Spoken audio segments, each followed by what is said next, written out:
सभी साथियों को युवा दिवस की हार्दिक शुभकामनाएं। आज हैं 12 जनवरी, स्वामी विवेकानंद का जन्मोत्सव है और आज ही के दिन 12 जनवरी 1863 को कोलकाता में विवेकानंद का जन्म होता है। उनका बचपन का नाम नरेंद्र नाथ दत्त था और 40 वर्ष की आयु के अंदर ही 1902 में उनकी मृत्यु हो जाती है। तो इस युवा काल के अंदर उन्होंने जो नारे दिए, जो संदेश दिए समाज को, उन पर आज हम मंथन करेंगे, उनका जानने का प्रयास करेंगे कि उनके दिए गए संदेश आज के समय में कितने प्रासंगिक हो सकते हैं। उनका जीवन का सबसे महत्वपूर्ण जो क्षण था, उस समय था, वो था शिकागो सम्मेलन, जो 1893 में अमेरिका के अंदर विश्व धर्म महासभा के अंदर दिया गया था।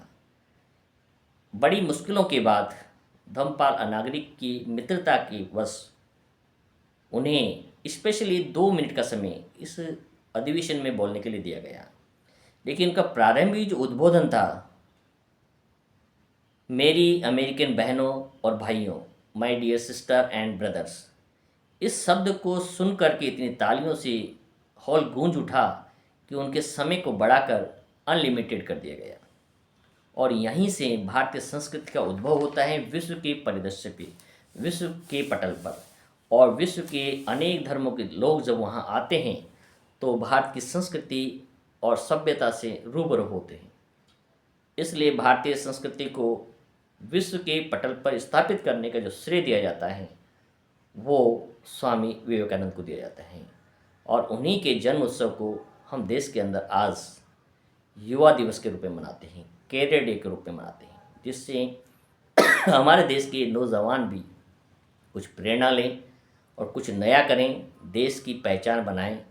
इसके लिए उन्होंने अपने जीवन में अनेक प्रकार की पुस्तकें लिखी और अनेक नारे उन्होंने दिए, संदेश दिए। उनकी पुस्तक हैं संगीत कल्पतरु, कर्मयोग, राजयोग, वर्तमान भारत, राजयोग आदि पुस्तकें थी। उनके नारे भी अनेक प्रकार के थे जिनको हम समझने का प्रयास करेंगे। उन्होंने अपने जीवन में कभी भी रूढ़िवादिता, अंधविश्वास, आडंबरों या उन परंपराओं को ढोने की बात नहीं कही जो सदियों से चली आ रही थी। उन्होंने अपने एक नियम बनाए और उनके जो संदेश थे, जो स्लोगन थे, नारे थे, उन पर आज हम चर्चा करेंगे। उन्होंने पहला नारा दिया, एक समय में एक काम करो और उसे जब तक करते रहो, आपकी पूरी ताकत, आत्मा उसमें डाल दो, बाकी सब कामों को भूल जाओ, तभी आप उसको प्राप्त कर सकते हैं। उन्होंने दूसरा नारा दिया, पहले हर अच्छी बात मजाक बनती। जब भी आपको नया काम करेंगे, पहले जब आपको नई बात कहेंगे तो पहले हर अच्छी बात का मजाक बनता है, फिर उसका विरोध शुरू हो जाता है और फिर उसे अंततः स्वीकार कर लिया जाता है। और इस दौरान जो आदमी अपने विचार पर अड़िग रहता है वही विजेता कहलाता है। अन्यथा 50% लोग प्रारंभ में मजाक उड़ाते ही उस चीज़ से हट जाते हैं और उसे छोड़ देते हैं। तीसरा नारा दिया, एक अच्छे चरित्र का निर्माण हजारों ठोकरें खाने के बाद ही होता है। जब तक व्यक्ति हारता नहीं है, ठोकर नहीं खाता है, तब तक उसमें परिवर्तन या नवीनीकरण नहीं आता है। इसलिए ठोकरों से घबराने की आवश्यकता नहीं है, हार से डरने की आवश्यकता नहीं है। पराजित होते हैं वही व्यक्ति दोबारा विजेता बनता है। उन्होंने चौथा नारा दिया, खुद को कमज़ोर समझना सबसे बड़ा पाप है। यदि आपने स्वयं हार मान ली तो आपको कोई नहीं जिता सकता, चाहे आप कितने भी तर्क लगा लें, कितने भी सपोर्ट लगा लें। क्योंकि व्यक्ति ने यदि अपने आप को ही हारा हुआ मान लिया तो उसकी वही मृत्यु मान ली जाती है। तो खुद को कमज़ोर समझना सबसे बड़ा पाप है। विवेकानंद जी ने कहा, अगला 5वें नंबर में उन्होंने बताया, सत्य को 1000 तरीक़ों से दबाया जा सकता है, फिर भी वह सत्य ही होता है। समाज में सत्य बात को जो लोग कहते हैं उसे दबाने के 1000 प्रकार से प्रयास किए जाते हैं, लेकिन सत्य कभी छिपता नहीं है, वो सूर्य की तरह निकल कर के सामने एक समय आ जाता है। इसलिए इस बात को डरने की आवश्यकता नहीं है कि आप सत्य बोल रहे हैं तो आपको अपमानित किया जा रहा है, आपको डराया जा रहा है, उससे भयभीत होने की कोई आवश्यकता नहीं है। विवेकानंद ने अगला नारा दिया कि बाहरी स्वभाव केवल अंदरूनी स्वभाव का बड़ा रूप है। जो आप अंदर सोचते हैं वही आप बाहर प्रकट करते हैं, परिदृश्य में दिखाई देता है। इसलिए आपके अंदर के स्वरूप के अनुरूप ही कार्य करें। जो आपकी अंतरात्मा कहती हैं उस काम को आप मजबूती से करें। उन्होंने आगे कहा, विश्व एक विशाल व्यायामशाला है जहां हम खुद को मजबूत बनाने के लिए आते हैं।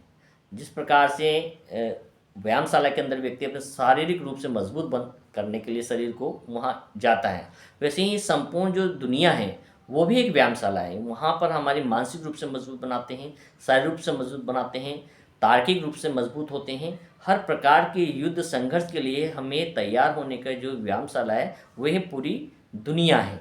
उसने बिल्कुल कहा है कि विश्व एक विशाल व्यायामशाला है जिसमें हर प्रकार से हम ताकतवर बनने का प्रयास करते हैं और सफल होने की पूरी कोशिश करते हैं। विश्व एक विशाल व्यायामशाला है जहां हम खुद को मजबूत बनाने के लिए कार्य करते हैं। आठवां उन्होंने नारा दिया, शक्ति जीवन है, निर्बलता मृत्यु है। यदि आपने ताकत है लड़ने की, संघर्ष करने का जज्बा है तो आप जिंदा हैं, और यदि आपने कमज़ोर अपने आप को मान लिया तो वही आपकी मृत्यु है। विस्तार जीवन है, संकुचन मृत्यु है, प्रेम जीवन है और द्वेषता मृत्यु के समान है। ये उनका आठवां नारा था। नवे नारे में उन्होंने कहा, जो कुछ भी तुमको कमज़ोर बनाता है, शारीरिक, बौद्धिक या मानसिक, उसे जहर की तरह त्याग दीजिए। आपके पास ऐसे कोई मित्र हैं जो आपको नेगेटिव सोच देते हैं, आप पे कटाक्ष करते हैं, सम्मान नहीं करते, उन लोगों को तुरंत छोड़ दीजिए और अच्छे विचारों वाले लोगों की संगति में रहिए।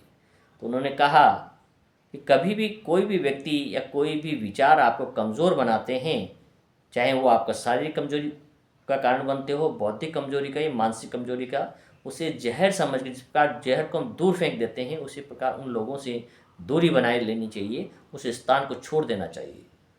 10वां नारा उन्होंने दिया, चिंतन करो, चिंता नहीं। किसी भी काम को कामयाब होने के लिए, पाने के लिए चिंता से काम नहीं चलेगा। चिंतन करें, उसके नए रास्ते खोजें, नए उपाय खोजें और निश्चित रूप से हम उसमें जीत पाएंगे। तो चिंतन करो, चिंता नहीं, नए विचारों को जन्म दो। जब तक आप नए विचार को जन्म देंगे, नई सोच रखेंगे, ताकि सोच रखेंगे, आप निरंतर प्रगतिशील होते रहेंगे, अपने विचारों को नवीनता देते रहेंगे। और जहां आपने चिंतन करना छोड़ दिया वहीं आपकी मृत्यु निश्चित है।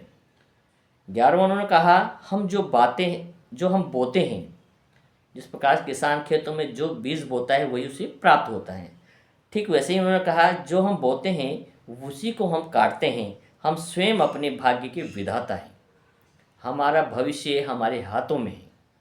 जैसा हम कर्म करेंगे वैसा ही फल मिलेगा।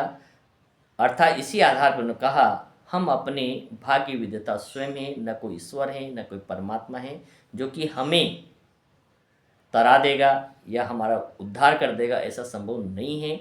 हमारे कर्म हमारे हाथ में हैं और हम अपने कर्म के द्वारा ही अपना भविष्य लिख सकते हैं। ये विवेकानंद ने अपने उद्बोधन में समझाया। अंतिम उन्होंने कहा, एक विचार लें और इसे ही जिंदगी का एकमात्र विचार बनाने की और कार्य करें। ऐसे नहीं कि हर समय आप अपनी विचारधारा को बदलते रहें, कभी किस विचारधारा में चल रहे हैं, फिर कब इस विचारधारा में चल रहे हैं। अपने जीवन का एक नया विचार बनाएं और विचार पर ही पूरा जीवन लगा दें। एक दिन वो विचार ही आपकी पहचान बन जाएगा। इस प्रकार से हमें कार्य करने की आवश्यकता है। तो आज हम चर्चा कर रहे थे स्वामी विवेकानंद के जीवन पर। तो उनके नारों, उनके संदेशों के आधार पर हमें जान पाएंगे कि आज के नौजवान युवाओं को उनसे क्या सीखने की आवश्यकता है। आज के जो नौजवान युवा हैं और आज युवा दिवस हैं, इस पर हम सब प्रण लें कि नई सोच, नई विज्ञान और तार्किकता के साथ सोचेंगे। कभी भी अंधविश्वास, आडंबरों का सहयोग नहीं करेंगे।